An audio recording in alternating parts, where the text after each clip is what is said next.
وبركاته. الحمد لله رب العالمين والصلاة والسلام على رسوله الكريم وعلى آله وصحبه أجمعين. যাবতীয় প্রশংসা মহান আল্লাহর জন্য, শত কোটি দরুদ ও সালাম বর্ষিত হোক বিশ্ব বরেণ্য নবী মুহাম্মদুর রাসূলুল্লাহ সাল্লাল্লাহু আলাইহি ওয়াসাল্লামের উপর। ভূমিকায় না গে সময় যেহেতু সংক্ষেপ, দু চারটি কথা আপনাদের সামনে বলবো। আপনারাও অপেক্ষা করে আছেন কিছু শুনবেন বলে, কিছু মানবেন বলে। আল্লাহ তাআলা আমাদেরকে তৌফিক দেন বলার, আপনাদেরকে তৌফিক দেন শোনার।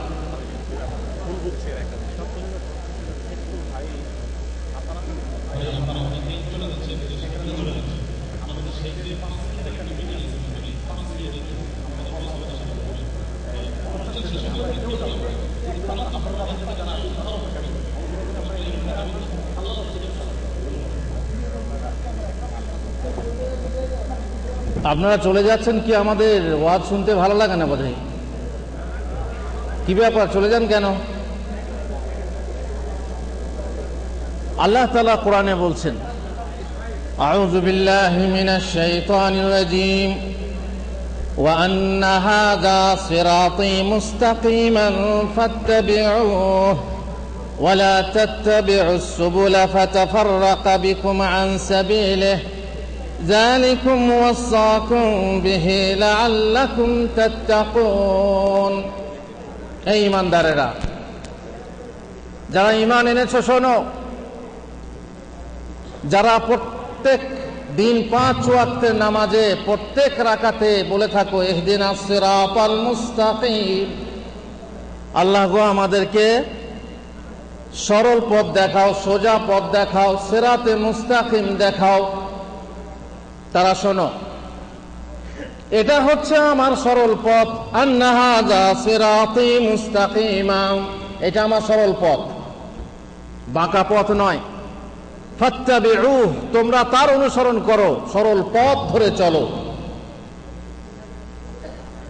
ওয়ালা তাত্তাবিউস সুবুল, ডাইনে বাঁয়ে আঁকা বাঁকা পথে চলো না। ফাতাফাররাকা বিকুম আন সাবিলিহি, তাহলে এই পথগুলো আল্লাহ তাআলার পথ থেকে বিচ্ছিন্ন করে দেবে, তোমাদেরকে সরিয়ে ফেলবে। আল্লাহ তোমাদেরকে যালিকুম ওয়াসাকুম বিহি, এই ওসিয়ত করছেন, খাস উপদেশ দিচ্ছেন, লাআল্লাকুম তাত্তাকুন, যাতে তোমরা মুত্তাকি হতে পারো। এতক্ষণ মুত্তাকি হওয়ার কথা শুনছিলেন, মুত্তাকি হতে বলছিলেন। আল্লাহর তাকওয়া অবলম্বন করতে পারো, আল্লাহকে ভয় করতে পারো, পরহেজগার হতে পারো, সংযমশীল হতে পারো, সাবধান হতে পারো। আপনারা জানেন পৃথিবীর বুকে পথ অনেক আছে, তেমনি নানা মুনি নানা পথ, নানা মুনি নানা মত। কোন পথ ধরে আপনি চলবেন? যেটা সরল পথ, সেই সরল পথ ধরে চলবেন। বলবেন হুজুর, জুবাইল থেকে দাম্মাম আসতে বিভিন্ন পথ আছে, একটা পথে না এলেও তো হয়। আসলে তো দাম্মাম পৌঁছলেই হলো, যে কোনো পথে গেলেই হলো। তেমনি যদি বলেন যে আল্লাহ কাছে যাওয়ার মতো বিভিন্ন পথ আছে, বিভিন্ন মত আছে, একটা পথে গেলেই হলো, আল্লাহকে পাওয়া গেলেই হলো, কিন্তু না, যে কোনো একটা পথে গেলে আল্লাহকে পাওয়া যাবে না। সরল পথে আল্লাহকে পেতে হলে সরল পথে যেতে হবে। আপনারা জানেন, যারা জ্যামিতির ছাত্র, এক বিন্দু থেকে অন্য বিন্দু পর্যন্ত যদি একটা সরল রেখা টানতে বলা হয়, সরল রেখা টানতে বলা হয়, কটা টানা হবে? একটা না, দুটো না, তিনটে? একটা বেশি হবে না, কোনো মতেই সম্ভব না। বাস, আল্লাহকে পাওয়া ইসলাম ছাড়া কোনো মতেই সম্ভব না। এই সিরাতে মুস্তাকিম, সিরাতে মুস্তাকিমের দাবি কি, সরল পথের দাবি কি, সেই সম্পর্কে দু চারটা কথা বলছি। রাসূলুল্লাহ সাল্লাল্লাহু আলাইহি ওয়াসাল্লাম একবার একটা সরল রেখা টানলেন, আর তার ডাইনে বাঁয়ে কিছু রেখা টানলেন এবং বললেন, জাহাদিহি সুবুল আলা কুল্লি সাবিলিন মিনহা শাইতান ইয়াদউ ইলাইহি। দেখো, এটা হচ্ছে সরল পথ, আর এগুলো হচ্ছে বিভিন্ন পথ। আর এই বিভিন্ন পথের প্রান্তে শয়তান আছে, শয়তান ডাকছে এইদিকে এসো, এইদিকে এসো। আর এদিকে আল্লাহ ডাকছেন, আল্লাহর নবী ডাকছেন, কোরআন ডাকছে যে তোমরা সোজা পথে এসো। এই জন্য আমরা প্রত্যেক রাকাতে কি বলি? ইহদিনাস সিরাতাল মুস্তাকিম। আপনারা জানেন ইহুদি কত ভাগে ভাগ হয়েছে? কথা বলেন। 71 ভাগে, 71 দলে ভাগ হয়েছে। আর খ্রিস্টানরা কত ভাগে? 72 ভাগে। আর এই মুসলমানরা কত ভাগে ভাগ হয়েছে? 73 ভাগে, 73 দলে ভাগ হয়েছে। কয়টা দল, কয়টা ফিরকা জান্নাতে যাবে? একটা। তার পার্সেন্টেজ কি? 1000-এ একটা। 999টা জাহান্নামী আর একটা মাত্র জান্নাতি। সরল পথের যে দাবি, সরল পথের দাবি হলো যে তোমরা সোজা পথে আসবে, এই ফিরকায় শামিল হবে যে ফিরকা নাজিয়া। আর সেটা হচ্ছে কি? যে পথে মুহাম্মদুর রাসূলুল্লাহ সাল্লাল্লাহু আলাইহি সাল্লাম আছেন এবং সাহাবাবর্গ আছেন, সেই পথ হলো সিরাতে মুস্তাকিম। আল্লাহ তাআলা বলছেন, ওমাই ইউশাকিকির রাসূলা মিন বাদি মা তাবায়্যানা লাহুল হুদা ওয়া ইয়াত্তাবি গায়রা সাবিলিল মুমিনিন নুওয়াল্লিহি মা তাওয়াল্লা ওয়া নুসলিহি জাহান্নাম ওয়া সাআত মাসীরা। যারা আল্লাহর রাসূলের বিরোধিতা করবে, তার কাছে সত্য পথ স্পষ্ট হওয়ার পর এবং মোমেনদের পথ ছাড়া অন্য পথ অবলম্বন করবে। মোমেনরা কারা? যখন কোরআন অবতীর্ণ হয় তখন মোমেন কারা? সাহাবারা। এই সাহাবাদের পথ ছাড়া অন্য পথ অবলম্বন করবে। নুওয়াল্লিহি মা তাওয়াল্লা, খাল্লে ওয়াল্লে, যাও যেদিকে যাবে যাও, ছেড়ে দেবো তাদেরকে, ছেড়ে দেবো। ওয়া নুসলিহি জাহান্নাম, কিন্তু জাহান্নামে নিক্ষেপ করবো। ওয়া সাআত মাসীরা, ঠিকানা খুবই খারাপ। মুমিনদের পথ হচ্ছে সালাফদের পথ, সাহাবাদের পথ। এই জন্য সালাফি পথ ছাড়া অন্য পথে যাওয়া হচ্ছে বিপজ্জনক। মুসলিম এমন এক জাতি যার স্বতন্ত্র বৈশিষ্ট্য আছে, সেই বৈশিষ্ট্য উপেক্ষা করে কোনো মুসলিম বিজাতির বৈশিষ্ট্য গ্রহণ করতে পারে না। মুসলিমদের পথ ছাড়া অন্য পথ গ্রহণ করতে পারে না, অথবা নিজস্ব কল্পিত ও স্বরচিত কোনো বৈশিষ্ট্যের অনুসারী হতে পারে না। মুসলিম কোনো বিজাতির আদর্শ গ্রহণ করতে পারে না। সে নিজের দিন, চরিত্র, আদর্শ নিয়ে গর্ব করে, ভ্রষ্টদের কাছে তা ধার করতে কোনোদিন যায় না। আল্লাহ তাআলা বলছেন, সুম্মা জাআলনাকা আলা শারিআতিন মিনাল আমরি ফাত্তাবিহা, অতঃপর আমি তোমাকে প্রতিষ্ঠিত করেছি দ্বীনের বিশেষ বিধানের উপরে, সুতরাং তুমি তার অনুসরণ করো। ওয়ালা তাত্তাবি আহওয়া আল্লাযিনা লা ইয়ালামুন, আর অজ্ঞদের খেয়াল খুশির অনুসরণ করো না। আল্লাহ তাআলা মুসা আলাইহিস সালামকে এবং হারুন আলাইহিস সালামকে বলেছিলেন, কাদ উজিবাত দাওয়াতুকুমা ফাস্তাকিমা, তোমাদের দোয়া কবুল করা হলো, তোমরা সরল পথে থাকো। ওয়ালা তাত্তাবিআন্নি সাবিলাল্লাযিনা লা ইয়ালামুন, আর অজ্ঞদের পথের অনুসরণ করো না। অজ্ঞদের পথ, মূর্খদের পথ, যারা জানে না, যারা ভ্রষ্ট, তাদের পথের অনুসরণ করো না। আল্লাহ তাআলা দুশমনকে অন্তরঙ্গ করতে নিষেধ করেছেন। যারা বিজাতি, তাদেরকে বন্ধুরূপে গ্রহণ করতে নিষেধ করেছেন। ইয়া আইয়ুহাল্লাযীনা আমানু লা তাত্তাখিযুল ইয়াহুদা ওয়ান নাসারা আউলিয়া, তোমরা ইহুদি খ্রিস্টানদেরকে অন্তরঙ্গ বন্ধুরূপে গ্রহণ করো না। আল্লাহ তাআলা মুসলিমদের, মুমিনদের বাস্তব ঘটনা বর্ণনা করে বলেছেন, লা তাজিদু কওমান ইউমিনুনা বিল্লাহি ওয়াল ইয়াউমিল আখির ইউআদ্দুনা মান হাদ্দাল্লাহ ওয়া রাসূলাহু ওয়ালাউ কানু আবাআহুম আও আবনাআহুম ওয়া ইখওয়ানাহুম ওয়া আশিরাতাহুম, তুমি পাবে না এমন কোন জাতি যে জাতি আল্লাহর প্রতি বিশ্বাস রাখে এবং আখিরাতের প্রতি বিশ্বাস রাখে, তাকে ভালোবাসবে যে আল্লাহ এবং তার রাসূলের সঙ্গে দুশমনি রাখে, আল্লাহ এবং তার রাসূলের বিরুদ্ধে আচরণ করে, যদিও তারা নিজেদের বাপ হোক, সন্তান হোক, অথবা ভাই হোক, অথবা নিজের বংশের কেউ হোক। কোনো মতেই তাদেরকে ভালোবাসতে পারে না, বরং ভালোবাসবে কাকে? আল্লাহ এবং তার রাসূলকে। এইভাবে আল্লাহ তাআলা আমাদেরকে বিভিন্নভাবে শিক্ষা দিয়েছেন যে আমরা একমাত্র আল্লাহর রাসূল এবং সাহাবাদের পথ অবলম্বন করব। সালাফি পথ অবলম্বন করব, বাকি আর কারো পথ অবলম্বন করতে পারবো না। রাসূলুল্লাহ সাল্লাল্লাহু আলাইহি ওয়াসাল্লাম আমাদের জন্য উত্তম আদর্শ। লাকাদ কানা লাকুম ফি রাসূলিল্লাহি উসওয়াতুন হাসানাহ, তোমাদের জন্য রাসূলুল্লাহ সাল্লাল্লাহু আলাইহি ওয়াসাল্লামের জীবনে রয়েছে উত্তম আদর্শ। সেই আদর্শ আমাদেরকে মানতে হবে। লিমান কানা ইয়ারজুল্লাহ ওয়াল ইয়াউমাল আখিরা ওয়া যাকারাল্লাহা কাসীরা, তোমাদের মধ্যে যারা আখিরাতে বিশ্বাস করে, আখিরাতকে কামনা করে, আখিরাতের আশা করে, আর আল্লাহকে বেশি বেশি স্মরণ করে, আল্লাহকে আশা করে, আল্লাহকে কামনা করে, আল্লাহ সন্তুষ্টি কামনা করে ইত্যাদি। রাসূলুল্লাহ সাল্লাল্লাহু আলাইহি ওয়াসাল্লাম বলছেন, আমি কি বলছিলাম যে সরল পথের দাবি কি? যদি আমরা সরল পথে চলতে চাই, যদি আমরা ইহদিনা সিরাতাল মুস্তাকিমে বিশ্বাসী হই, আমরা যদি সত্যবাদী হই, তাহলে আমাদের কি করতে হবে? আমাদের বিজাতির পথ অনুকরণ করা, অবলম্বন করা থেকে দূরে থাকতে হবে। রাসূলুল্লাহ সাল্লাল্লাহু আলাইহি ওয়াসাল্লাম বলছেন, লাইসা মিন্না মান আমিলা সুন্নাতা গায়রিনা, সে আমাদের দলভুক্ত নয় যারা আমাদের তরিকা ছাড়া অন্য তরিকার অনুসরণ করে। রাসূলুল্লাহ সাল্লাল্লাহু আলাইহি ওয়াসাল্লাম বলছেন, হাদিউনা মুখালিফুল হাদিহিম, আমাদের যে পথ, আমাদের যে তরিকা, ওদের তরিকা থেকে ভিন্ন, ওদের তরিকা আমাদের তরিকা এক হতে পারে না। রাসূলুল্লাহ সাল্লাল্লাহু আলাইহি ওয়াসাল্লাম আরো বলেছেন, মান তাশাব্বাহা বিকাউমিন ফাহুয়া মিনহুম, যে ব্যক্তি যে জাতির অনুকরণ করবে সে তাদেরই একজন। আপনি যদি মুসলিম হয়ে অমুসলিমদের অনুকরণ করেন তো আপনি অমুসলিমদের একজন, হিন্দুর অনুকরণ করলে আপনি হিন্দুদের একজন, খ্রিস্টানদের অনুকরণ করলে আপনি খ্রিস্টানদের একজন, ইহুদিদের অনুকরণ করলে আপনি ইহুদিদের একজন। এ কথাই আল্লাহ রাসূল সাল্লাল্লাহু আলাইহি ওয়াসাল্লাম বলতে চাচ্ছেন। আর আল্লাহ তাআলা কোরআনে বলছেন, ওয়া ইয়াতাওয়াল্লাহুম মিনকুম ফাইন্নাহু মিনহুম, তোমাদের মধ্যে যে কেউ ওদেরকে অন্তরঙ্গ বন্ধুরূপে গ্রহণ করবে সে তাদেরই একজন। সুতরাং বিজাতির অনুকরণ করা বৈধ নয়।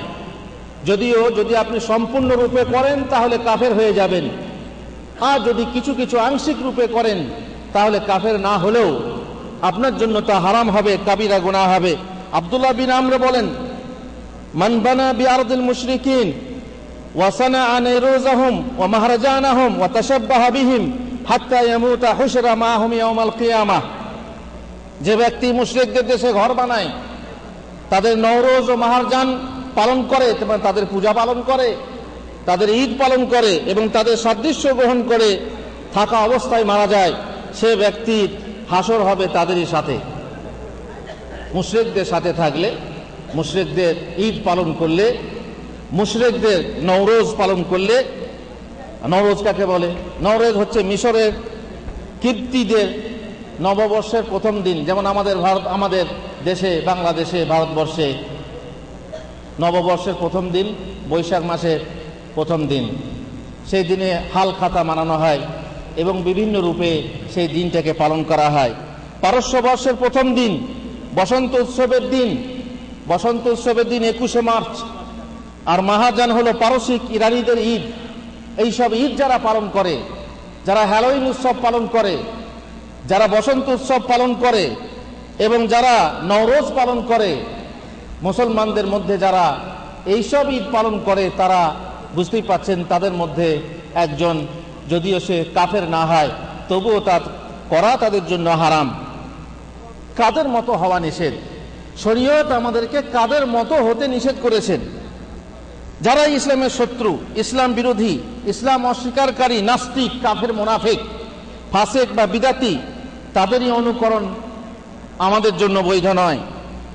আপনি যদি বলেন সাম্প্রদায়িক সম্প্রীতি বজায় রাখার জন্য মুসলিম অমুসলিম এক হতে হবে, কিন্তু তার মানে এই নয় যে একাকার হতে হবে।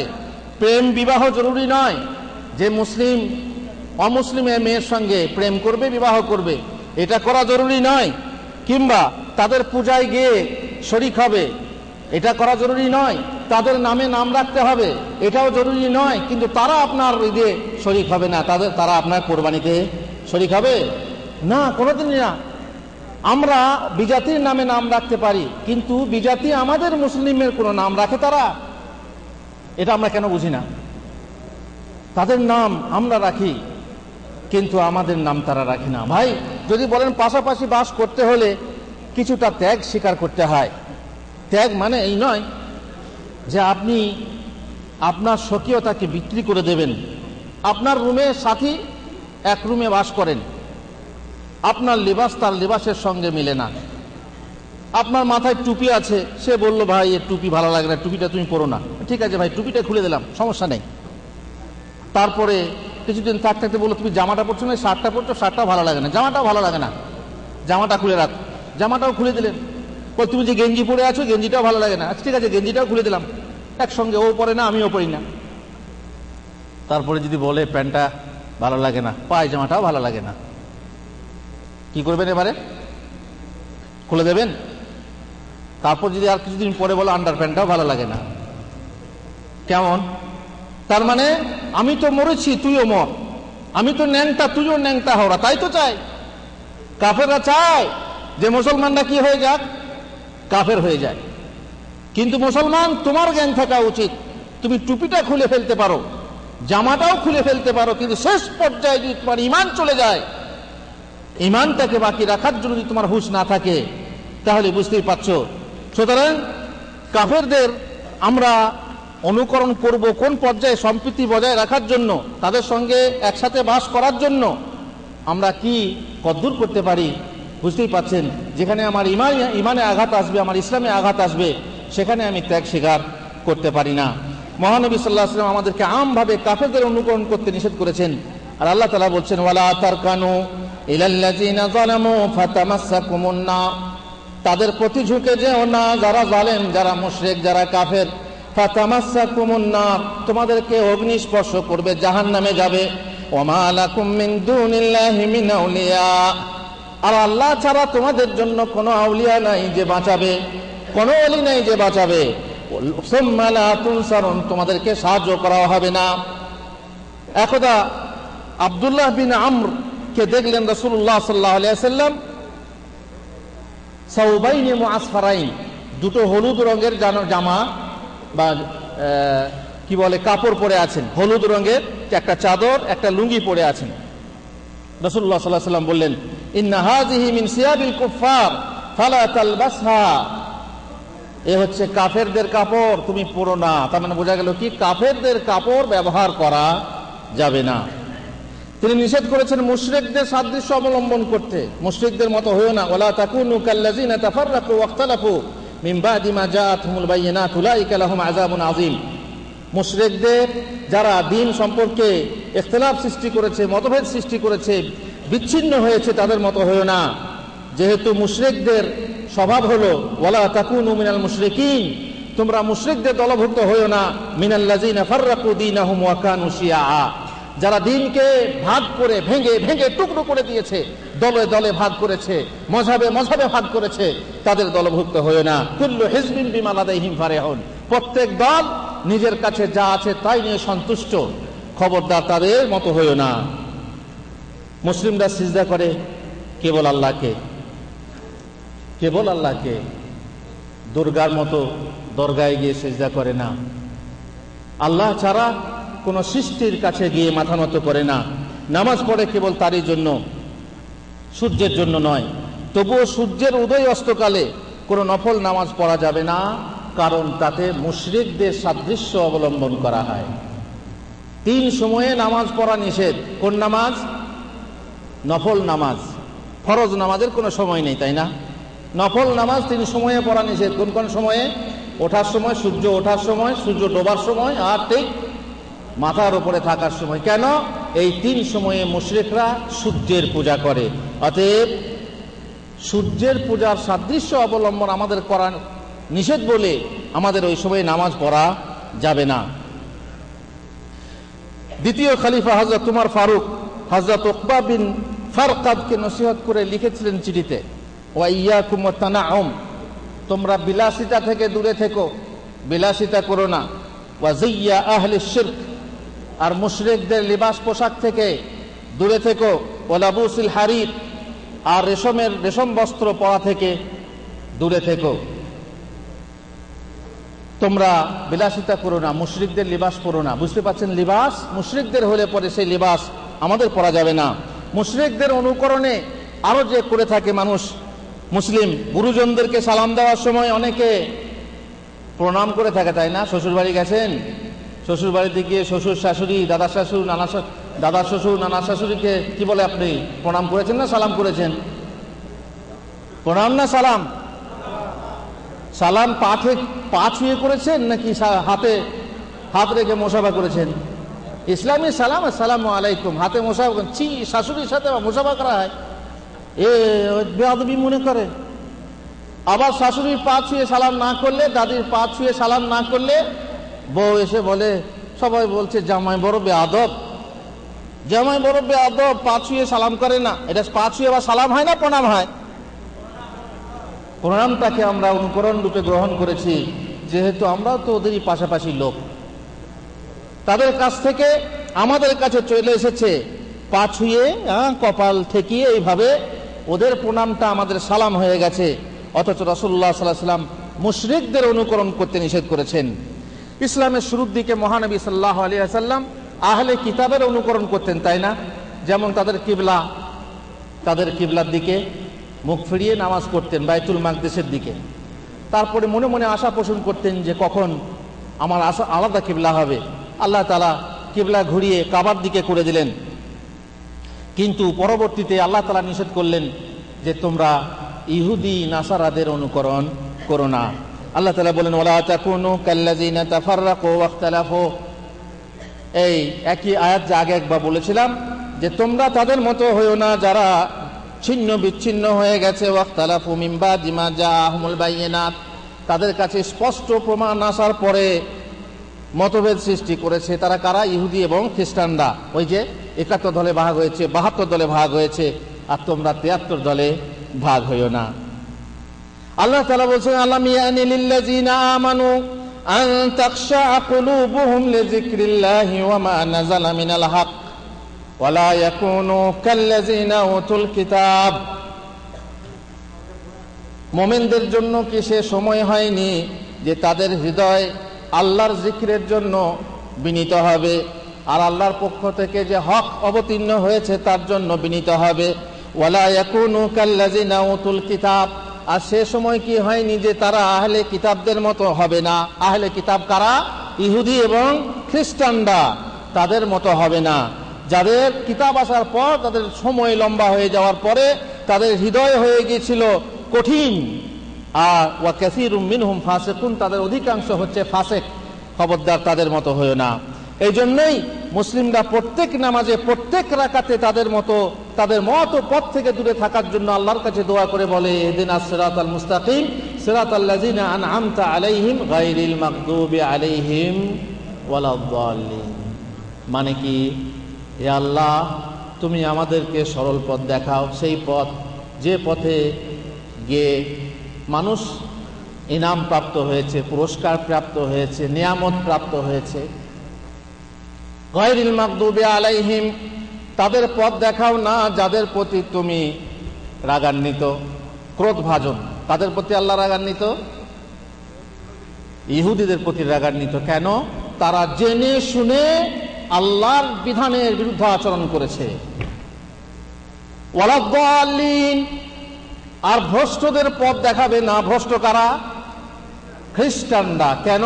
তারা না জেনে আল্লাহর বিধান রচনা করেছে, অথবা না জেনে আল্লাহর ইবাদত করেছে। আমরা প্রত্যেক নামাজে, প্রত্যেক রাকাতে আল্লাহর কাছে চাই, আল্লাহ গো, তুমি আমাদেরকে ইহুদি খ্রিস্টানদের পথ দেখাইও না। আমরা যদি এই কথায় সত্যবাদী হই, তাহলে কি ইহুদিদের পথ নিজে থেকে গ্রহণ করতে পারি? খ্রিস্টানদের পথ গ্রহণ করতে পারি? কোনোদিন না। কিন্তু সমস্যা হলো কি? ওই যে জানি না, চাচাজি কেমন হজ করলেন? বাবা হজ তো করলাম, কেমন দেখলেন সেখানে আরবে? খবর বাবারে, সব আরবি গো, সব আরবি, খালি আজানটা, নামাজটা, সালামটা বাংলা। বুঝলেন ব্যাপারটা? কিছুই বোঝে না বেচারি, কিচ্ছু বোঝে না। নামাজটা, আজানটা, সালামটা বাংলা, এটাও তো বোঝে না। এটা বাংলা? এই যে আমরা বাংলা, আমরা ইহদিনাস সিরাতাল মুস্তাকিম বলি, কিন্তু বুঝি না। তাই আল্লাহর কাছে যে জিনিস থেকে পানাহ চাই, আমরা নিজে থেকে সেই জিনিসকে গ্রহণ করি, অবলম্বন করি। অথচ আমরা বলি, আল্লাহ ইহুদি খ্রিস্টানদের পথ দেখায় না। রাসূলুল্লাহ সাল্লাল্লাহু আলাইহি ওয়াসাল্লাম নিষেধ করে বলছেন লাইসা মিন্না মান তাশাব্বাহা বিগাইরিনা, সে ব্যক্তি আমাদের দলভুক্ত নয় যে আমাদেরকে ছেড়ে অন্যের সাদৃশ্য অবলম্বন করে। লা তাশাব্বাহু বিল ইয়াহুদ ওয়ালা বিল নাসারা, ইহুদি এবং খ্রিস্টানদের অনুকরণ করো না বা ইহুদি ও খ্রিস্টানদের আনুগত্য গ্রহণ করো না। ফাইন্না তাসলিম আল ইয়াহুদ আল ইশারাতু বিল আসাবি, ইহুদিদের সালাম হলো আঙ্গুল দিয়ে ইশারা করা, আর তাসলিমুন নাসারা আল ইশারাতু বিল আকুফ, আর খ্রিস্টানদের সালাম হলো হাত দিয়ে ইশারা করা। এই যে এভাবে সালাম দেয় না, আমরাও সালাম দিই এইভাবে, তাই না? এভাবে সালাম দেওয়া যায় না জায়েজ? এ হচ্ছে খ্রিস্টানদের সালাম, এভাবে ইশারা করা। ওলামারা বলছেন যদি কেউ ওইভাবে সালাম দেয় তাহলে জায়েজ না, কিন্তু যদি হুজুর কেউ দূরে থাকে তো চিল্লিয়ে সালাম পৌঁছানো যাবে না। গাড়ির গ্লাস বন্ধ আছে, গাড়ির ভিতরে একজন আছে, তাকে সালাম দেবো, তা এটা কি জায়েজ না? এমন একজন কালা, কানে শুনতে পাই না, তাকে সালাম দেবো, ওইভাবে সালাম দেওয়া জায়েজ না জায়েজ? ওলামারা বলছেন জায়েজ, তবে মুখে সালাম বলতে হবে। মুখে সালাম না বলে খালি হাতের ইশারা করবেন, চলবে না। আর একটা জায়গায় হাতের ইশারায় সালামের জবাব দেওয়া যায়। কোন সময়ে? নামাজে। একজন লোক নামাজ পড়ছে, আপনি কেউ সালাম দিল, তো সালামের জবাব দেবে না দেবে না? কিভাবে? হাতের ইশারায়, আঙ্গুলের ইশারায়। কিন্তু এই যে এইভাবে সালাম, এগুলো, এই সালাম কাদের? বিজাতির সালাম। আর যদি দূরে কাউকে সালাম দিতে হয়, বললাম কি মুখে সালাম বলতে হবে। মুহাম্মদ রাসূলুল্লাহ সাল্লাল্লাহু আলাইহি ওয়াসাল্লাম আমাদের নিষেধ করছেন শুধু সাদৃশ্যই নয়, সাদৃশ্য অবলম্বন করাই নয়, বরং রাসূলুল্লাহ সাল্লাল্লাহু আলাইহি ওয়াসাল্লাম আমাদেরকে বলছেন তোমরা তাদের বিরোধিতা করো। সাদৃশ্য অবলম্বন না, ওরা যা করছে তোমরা তা করবে তা না, বরং তাদের বিরোধিতা করো। কিভাবে? রাসূলুল্লাহ সাল্লাল্লাহু আলাইহি ওয়াসাল্লাম বলছেন লা ইয়াজালুদ দীনু যাহিরান মা আজ্জালান নাস আল ফিতর, দিন বিজয়ী থাকবে যতক্ষণ তারা তাড়াতাড়ি ইফতারি করবে। অনেক মানুষ ইফতারির সময় হয়েছে ইফতারি করে না। এটা কারা করে? ইহুদি খ্রিস্টানরা করে, নাসারারা করে। অতএব ওদের মতো তোমরা দেরি করে ইফতারি করো না, তাড়াতাড়ি ইফতারি করো। তার মানে কি করো? ওদের বিরোধিতা করো। রাসূলুল্লাহ সাল্লাল্লাহু আলাইহি ওয়াসাল্লাম মদিনায় এলেন, দেখলেন যে সেখানে আশুরার রোজা রাখা হচ্ছে। আশুরার রোজা সামনে আসছে, তাই না? এর ফজিলত কি? আশুরার রোজা রাখলে কি হবে? 1 বছরের গুনাহ মাফ হয়ে যাবে। দেখলেন না আশুরার রোজা রাখা হচ্ছে, রাসূলুল্লাহ সাল্লাল্লাহু আলাইহি ওয়াসাল্লাম জিজ্ঞেস করলেন, তারপর বললেন ইয়া রাসূলুল্লাহ, এই দিন তো ইহুদিরা এটাকে সম্মান দেয়, পালন করে। তারপর রাসূলুল্লাহ সাল্লাল্লাহু আলাইহি ওয়াসাল্লাম কি বললেন? যে যদি আমি আগামীতে বেঁচে থাকি তাহলে 9 তারিখেও রোজা রাখবো। কেন? ওদের বিরোধিতা করে। 10 তারিখে রাখবো আর 9 তারিখেও রাখবো। আর এটাই হলো আফজাল। 9 এবং 10 রোজা রাখবেন। 10, 11 রোজা রাখা সহিহ হাদিস নেই। 9, 10, 11 3 দিন রোজা রাখার সহিহ হাদিস নেই। আশুরার রোজা রাখবেন দুটো, 9 আর 10 তারিখ। তারপর চুল দাড়ি পেকে সাদা হয়ে গেলে সাদাই রেখে দেওয়া আহলে কিতাবদের অভ্যাস। আপনার চুল দাড়ি পেকে গেছে, দেখেন ভাইজান, দাড়ি লম্বা করার যে হাদিস আছে, চুল দাড়ি সাদা হয়ে গেলে পেকে যাওয়া সেই রকমই হাদিস আছে। তোমরা দাড়ি কেটে ফেলো না, ছেঁচে ফেলো না, মাজুসদের, মুশরিকদের বিরোধিতা করো। দাড়ি রাখলেন, দাড়ি পেকে গেল, দাড়ি পাকার ব্যাপারেও বলছেন ইন্নাল ইয়াহুদা ওয়ান নাসারা লা ইয়াসবাগুনা শুউরাহুম ফাখালিফুহুম, ইহুদি খ্রিস্টানরা তাদের চুল রঙায় না, তোমরা চুল রঙিয়ে, দাড়ি রঙিয়ে তাদের বিরোধিতা করো। যেমন দাড়ি বাড়ানো ওয়াজিব, তেমনি দাড়ি, পাকা দাড়িকে রঙানো ওয়াজিব। ওলামারা বলছেন না, ওয়াজিব না, কারণ ওটা হচ্ছে ফেল, এটা হচ্ছে তার্ক। ওটা হচ্ছে তার্ক, এটা হচ্ছে ফেল। তার্ক মানে আপনি ছেড়ে দিলেন, কোনো কষ্ট নেই, কিন্তু করতে, রঙাতে ঝামেলা আছে, কষ্ট আছে। এটা ওয়াজিব না, তবে সুন্নত অবশ্যই বটে, সুন্নতে মুআক্কাদা। দাড়ি চুল পেকে গেলে সেটাকে অন্য রঙে রঙিয়ে দেওয়া সুন্নতে মুআক্কাদা, তবে কালো রং দিয়ে নয়। ওয়াজান্নিবুহুস সাওয়াদ, কালো রং দিয়ে না, বাদামি রং দিয়ে, মেহেন্দি রং, লাল রং ইত্যাদি দিয়ে রঙিয়ে দাও, কালো রং দিয়ে না। বোঝা গেল কি? যে ইহুদি নাসারারা তাদের বৃদ্ধ মানুষরা চুল দাড়ি পেকে গেলে রঙায় না, তোমরা বিরোধিতা করো এবং নিজেদের চুল দাড়িকে রঙিয়ে ফেলো। বোঝা গেল যে আল্লাহ রাসূল সাল্লাল্লাহু আলাইহি ওয়াসাল্লাম আমাদেরকে বিরোধিতা করতে বলেছিলেন। ইসলামের এক মুসলিম অপর মুসলিমকে সাক্ষাৎ করলে যে অভিবাদন আছে তা অন্য কোনো জাতির নেই। আমরা কি বলি? আসসালামু আলাইকুম, তার মানে কি? তোমার উপরে শান্তি হোক। ওরা কি বলে? গুড মর্নিং, সুপ্রভাত, তাই না? শুভ সন্ধ্যা। ওই সালাম আর এই সালাম কি এক হলো? কিন্তু আমরা অনেকেই এটাকে ভাবি কি যাতে ওঠার কথা, তার মানে ভাবি এটা বেশি ভদ্রতা আছে। সালাম দিতে লজ্জা লাগে, আসসালামু আলাইকুম বলতে লজ্জা লাগে, অথচ সব জায়গাতেই ইংরেজ কালচারের জয় জয়কার। আর পোশাকেই বলুন, চাল চলনেই বলুন, আর তাদের বুলি বচনের কথাই বলুন, আমরা হাতে কলমে প্রাত্যহিক কাজকর্মে এই প্রমাণই রাখছি যে আমরা তোমাদের ছিলাম। যখন তোমরা আমাদের দেশ আগ্রাসন করে রেখেছিলে তখন আমরা তোমাদেরই ছিলাম, আজও আমরা তোমাদেরই আছি, আজও তোমরা তোমাদের জিন্দাবাদ। বলা বাহুল্য যে পোশাকে আমরা ব্যবহার করি তা ওদের দেখে শেখা, ওদের মতো পোশাক পরতে শিখেছি, ওদের মতো প্যান্ট শার্ট পরতে শিখেছি, ওদের মতো গাঁটের নিচে প্যান্ট ঝুলিয়ে না পড়লে পরে বলে হ্যাংলা লাগে। গাঁটের নিচে ঝুলিয়ে অধিকাংশ মানুষ কাপড় পরে। এক্ষুনি যদি আপনি খেয়াল করতেন নামাজের কাতারে যারা পেছনে দাঁড়িয়েছেন, প্রথম কাতার, দ্বিতীয় কাতার, তৃতীয় কাতারের লোকজন যদি খেয়াল করতেন গাঁটের নিচে কতজন মানুষের কাপড় আছে শতকরা কত হবে? 80% না তার বেশি? 90-95, তারও বেশি। সৌদি অসৌদি সবাই, আপনি সৌদি কথা বলেন না, সৌদি অসৌদি সবাই, অধিকাংশ মানুষের কাপড়, কামিজ, প্যান্ট, পায়জামা, লুঙ্গি গাঁটের নিচে আছে। এই যে ফ্যাশন, এই ফ্যাশন শিখেছি কোত্থেকে? ওই যে বাবুদের কাছ থেকে। রাসূলুল্লাহ সাল্লাল্লাহু আলাইহি সাল্লাম এই ব্যাপারে দুটো শাস্তি ঘোষণা করেছেন, যে গাঁটের নিচের লুঙ্গি জাহান্নামে যাবে, আর যে ব্যক্তি অহংকারের সাথে গাঁটের নিচে লুঙ্গি ঝুলাবে তার দিকে আল্লাহ তাআলা কিয়ামতের দিনে তাকিয়েও দেখবেন না, তাদেরকে পবিত্রও করবেন না। অথচ দুনিয়ার বুকে আল্লাহ তাআলার একটি রহমত আছে, আর কিয়ামতের দিনে কটা রহমত থাকবে? 99টা রহমত। তা সত্ত্বেও আল্লাহ তাআলা তাকিয়ে দেখবেন না। কিন্তু অধিকাংশ মুসলমান কেন মানে না? পরিবেশ মানতে চায় না। আল্লাহ রাসূলের এত বড় কড়া শাস্তি, এত বড় ধমক, তাও মানতে চায় না। গাঁটের নিচে কাপড় ঝুলিয়ে পড়ছে।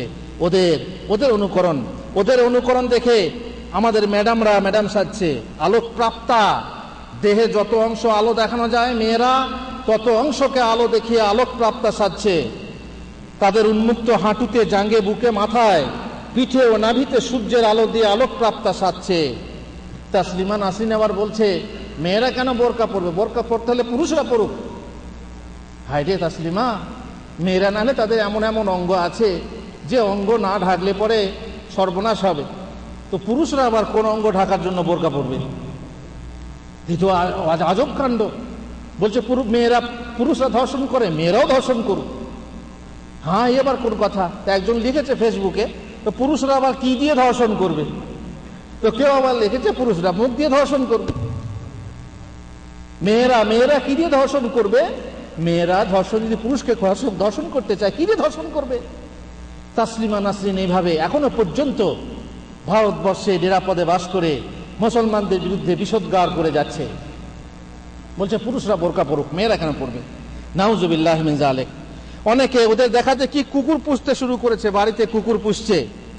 তারপর ওদের যে কোর্টশিপ প্রথা, বরকনের বিয়ের আগে প্রেম, বলছে আদান প্রদান, কেউ বলছে পছন্দ করে বিয়ে, আসলে এটা করে বিয়ে, ইয়ে করতে করতে শেষকালে বিয়ে। বাপ মা রাজি থাক আর না থাক, কোর্টে গিয়ে বিয়ে করছে, কোর্টশিপ। এসব ওদের দেখা শেখা, এবং ওদের ওই যে ফিল্ম দেখে দেখে আমাদেরও যুবক যুবতীরা শিখেছে এক এক ফিল্মের অনুকরণ করে প্রেম করো, বিয়ে করো, লাভ ম্যারেজ করো। সম্বোধনে আমরা নিজেদের আব্বাকে ড্যাডি বলি, ড্যাডি, মাম্মি, মাকে মাম্মি, চাচাকে আঙ্কেল, বড় ভাইকে দাদা, বড় বোনকে দিদি। কেন? এসব এক একটা ফ্যাশন। বিজাতিক অনুকরণ, তাদের সম্বোধন আমাদের মাঝে আমাদের পরিবেশে ঢুকিয়ে নিয়েছি। এসবের মূল কারণ হলো আজকের মুসলিম হীনমন্যতার শিকার হয়েছে, মানসিক আগ্রাসনের শিকার হওয়ার ফলে বিজাতীয় সব কিছুকে লুফে নিচ্ছে, ভাবছে কি ওরা হচ্ছে উচ্চ পর্যায়ের মানুষ, ওদের অনুকরণ করতে পারলে আমরাও উচ্চ পর্যায়ের হব।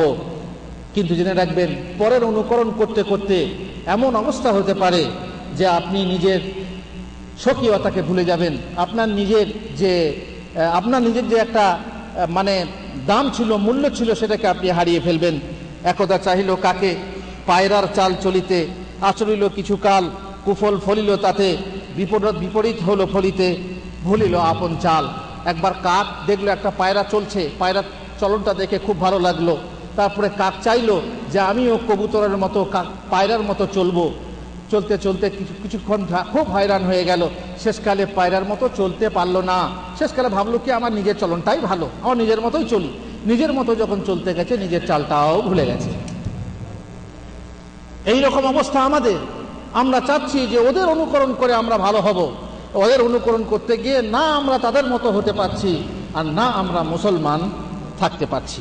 কে তুমি ফিরিছ পড়ি প্রভুদের সাজ, ছদ্মবেশে বাড়ে নাকি চতুর্গুণ লাজ, পরবস্ত্র অঙ্গে তব হয়ে অধিষ্ঠান, তোমারই করেছে নাকি নিত্য অপমান।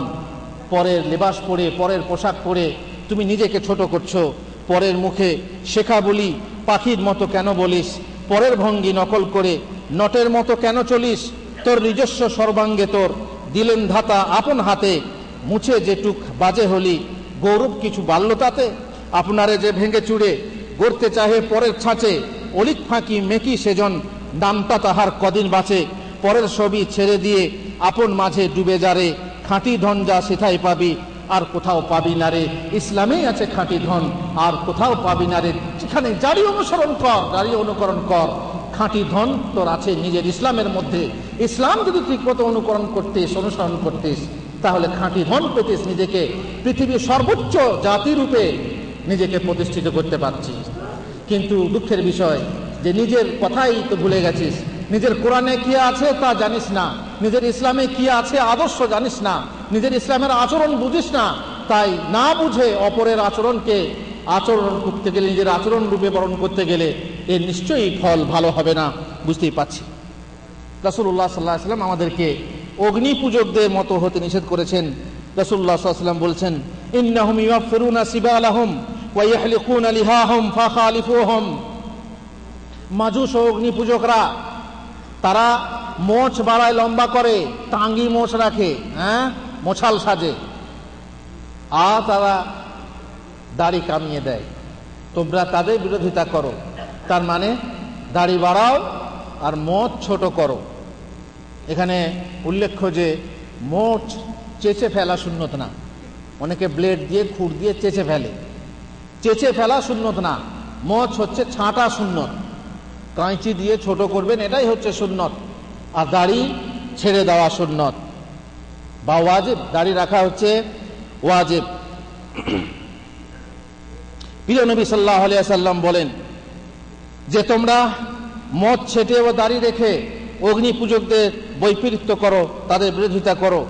এই অগ্নি পূজকদের অনুরূপ হবে বলেই আগুনকে সামনে রেখে, ওলামারা বলেন আগুন সামনে রেখে নামাজ পড়ো না। কেন না? অগ্নি পূজকরা অগ্নি পূজা করে, তাদের মতো অনুরূপ হবে, অতএব তুমি তাদের মতো করো না। আমাদের শরীয়ত আমাদেরকে অনারব বিজাতি যারা আরবের নয় তাদের অনুকরণ করতে নিষেধ করেছেন। জানেন কোন সময়ে কিয়াম, আপনারা হয়তো দেখেছেন বারবার, এখানে কেউ এলে পরে আমরা উঠে দাঁড়িয়ে তার সঙ্গে সালাম মোসাফা করছি। আমাদের দেশে আছে কোর্টে হাকিম ঢুকলে পরে সবাই উঠে দাঁড়িয়ে যায়। স্কুল কলেজে মাস্টার যখন আসে, টিচার যখন আসে, তখন ছাত্ররা সবাই উঠে দাঁড়িয়ে যায়। এটা জায়েজ না জায়েজ? এটা না জায়েজ। এটা অনারবদের কাজ, আজমদের কাজ, আরবদের কাজ না। রাসূলুল্লাহ সাল্লাল্লাহু আলাইহি ওয়াসাল্লাম এটা অপছন্দ করতেন। এই জন্য আমরা দরুদে কিয়ামকে কি বলি? নাজায়েজ বলি, বিদাত বলি। দরুদ পড়বে, বসে আছো বসা অবস্থায় পড়ো, দাঁড়িয়ে দরুদ পড়া বিদাত। অবশ্য দাঁড়িয়ে কেন পড়ে সেটা আপনারা জানেন। তারা মনে করে আল্লাহ রসুল হাজির হয়ে গেছেন, উস নবী কি তাজিমকে নিয়ে উঠ খাড়া হইয়ে, তারপরে ইয়া নবী সালাম আলাইকা। কিন্তু কিয়াম এইভাবে একজনের তাজিমের জন্য কিয়াম, এটা জায়েজ না। এটা হচ্ছে আজমদের অভ্যেস, আজমদের আচরণ। তাই রাসূলুল্লাহ সাল্লাল্লাহু আলাইহি ওয়াসাল্লাম নিষেধ করেছেন যে তোমরা এরকম করো না। ইন্না ইন কিত্তুম আনিফান লা তাফআলুনা ফি'লা ফারিসুর রুম ইয়াকুমুনা আলা মুলুকিহিম ওয়া হুম কুউদ। তোমরা যে কাজটা করলে, আল্লাহ রাসূল সাল্লাল্লাহু আলাইহি ওয়াসাল্লাম বসে নামাজ পড়েছেন আর সাহাবারা দাঁড়িয়ে নামাজ পড়েছেন একবার কোনো কারণে, তখন নিষেধ করলেন যে তোমরা খবরদার, ইমাম বসে নামাজ পড়লে তোমরা বসে নামাজ পড়ো। আর তার মানে যদি তোমরা কারো তাজিমের জন্য দাঁড়িয়ে থাকো, যে ব্যক্তি চাইবে যে তার জন্য লোকে দাঁড়িয়ে থাকুক, তাজিমের জন্য দাঁড়িয়ে থাকুক, সে যেন নিজের ঠিকানা জাহান্নামে বানিয়ে নেয়। এ কথা মুহাম্মদ রাসূলুল্লাহ সাল্লাল্লাহু আলাইহি ওয়াসাল্লাম বলে বুঝিয়ে দিয়েছেন। যেটা হচ্ছে আজমদের প্রথা। শরীয়ত নিষেধ করেছে জাহিলি যুগের লোকদের সাদৃশ্য অবলম্বন করতে। জাহিলি যুগের মতো তোমরা হইও না। কোরআনে বলছেন ওয়াক্কারনা ফি বুয়ুতিকুন্না ওয়ালা তাবাররাজনা তাবাররুজাল জাহিলিয়াতিল উলা। হে মুসলিম নবনীগণ, হে মুসলিম নারীরা, তোমরা নিজের গৃহে অবস্থান করো এবং পূর্ব যুগে জাহিলি মেয়েদের মতো বেপর্দায় নিজেদেরকে প্রদর্শন করিয়ে বেরিও না। মেয়েদেরকে নিষেধ করা হলো, জাহিলি যুগের মেয়েদের মতো অনুসরণ করো না এবং বেপর্দায় ঘুরে বেড়াইও না। জাহিলি যুগের প্রথা ছিল মৃত ব্যক্তির জন্য মাতম করে শোক পালন করা, মর্সিয়া গাওয়া, বংশ নিয়ে গর্ব করা, অপরের বংশে খোঁটা দেওয়া, রাশিচক্রে বিশ্বাস করা। আল্লাহ রাসূল সাল্লাল্লাহু আলাইহি ওয়াসাল্লাম তা করতে নিষেধ করলেন। নিজের দেশ, ভাষা, মযহাব, গোত্র, রং, বর্ণ প্রভৃতিতে অন্ধ পক্ষপাতিত্ব করা, এসবই নিষেধ। ইসলাম আমাদেরকে নিষেধ করে। সকল মুসলিম ভাই ভাই, তাদের মাঝে ভেদাভেদের কোনো প্রাচীন নেই। বর্ণ বৈষম্যের অভিশাপ থেকে মুসলিম সমাজ সম্পূর্ণ মুক্ত।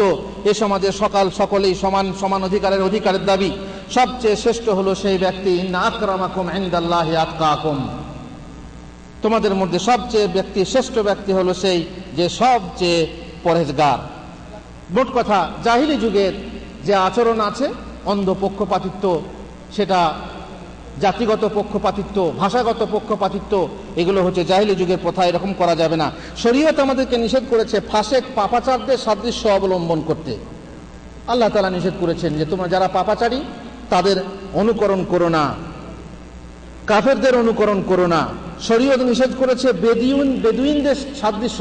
বাদু যাকে বলে, যারা শহর ছাড়া মরুভূমিতে বাস করে তাদেরকে বলা হয় বাদু। আল্লাহ রাসূল তাদের অনুকরণ করতে নিষেধ করেছেন। একবার ওই যে বাদুরা আপনার মাগরিবে কি বলে আল মাগরিবের নামাজটাকে ওরা এশার নামাজ বলতো। বাদুরা মাগরিবের নামাজটাকে এশার নামাজ বলতো। রাসূলুল্লাহ সাল্লাল্লাহু আলাইহি ওয়াসাল্লাম নিষেধ করলেন যে বাদু যেন তোমাদের উপরে বিজয়ী না হয়। ওরা বলে, তোমরা বলো না, তাদের অনুকরণ করো না। শরীয়ত নিষেধ করেছে নারী পুরুষ যেন একে অন্যের সাদৃশ্য অবলম্বন না করে। নারী যেন পুরুষের লিবাস না পরে, আর পুরুষ যেন নারীর লিবাস না পরে। বুঝতেই পাচ্ছেন যে এই যে নারী পুরুষ যদি এক অপরের অনুকরণ করে এবং লিবাস অনুসরণ করে কিংবা চাল চলনের অনুকরণ করে, তাহলে অভিশপ্ত। এক অপরের অনুকরণ করা নিষেধ করা হয়েছে শরীয়তে। শরীয়ত আমাদেরকে জন্তু জানোয়ারদের অনুকরণ করতে নিষেধ করে যে তোমরা কুকুরের মতো হইও না, তোমরা বাঁদরের মতো হইও না, নামাজে কুকুরের মতো বসো না, বাঁদরের মতো বসো না, কাকের মতো দানা ঠোকার মতো ঠক ঠক করে নামাজ পড়ো না, ইত্যাদি। শরীয়ত আমাদেরকে নিষেধ করেছে শয়তানের অনুসরণ করতে। শয়তান বাম হাতে খায়, বাম হাতে পান করে, তোমরা ডান হাতে খাও, ডান হাতে পান করো, তোমরা শয়তানের বৈপরীত্য করো। এইভাবে শরীয়ত আমাদেরকে বিভিন্নভাবে নিষেধ করেছে যে তোমাদের এক নিজস্ব স্বকীয়তা আছে, নিজস্ব স্বাতন্ত্র আছে, সেই স্বাতন্ত্র নিয়ে চলো এবং জন্তু জানোয়ারের অনুকরণ করো না, শয়তানের অনুকরণ করো না, কাফেরদের অনুকরণ করো না, ইহুদি খ্রিস্টানদের অনুকরণ করো না। এবং তার বিভিন্ন উদাহরণ আছে। এই সামান্য সময়ে সেসব কথা রাখা সম্ভব নয়।